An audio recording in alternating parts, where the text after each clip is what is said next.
को DI खान से वजीर आजम इमरान खान एक रोज़ा दौरे पर डेरा इस्माइल खां आ रहे हैं।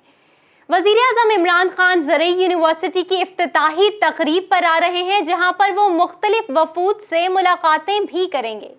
इसी पर देखते हैं सैयद तौकीर की ये रिपोर्ट। वजीर आजम इमरान खान एक रोज़ा दौरे पर डेरा इस्माइल खां आ रहे हैं। वजीर आजम ज़रई यूनिवर्सिटी की इफ्तिताही तकरीब की नकाब कुशाई और मुख्तलिफ वफूद से मुलाकातें भी करेंगे। ट्री प्लांटेशन के अलावा मुख्तलिफ तरक्याती कामों का इफ्तिताह भी करेंगे। वजीर आजम पाकिस्तान इमरान खान की डेरा इस्माइल खां आमद तमाम तर इंतजामात मुकम्मल कर लिए गए। वजीर आजम इमरान खान साहब Gomal university doctor Abdul Qadeer Khan auditorium hall में किसानों में कार्ड्स तकसीम करेंगे। गोमल यूनिवर्सिटी में स्टूडेंट्स और उस्ताद समेत यूनिवर्सिटी मुलाजमीन का दाखिला बंद।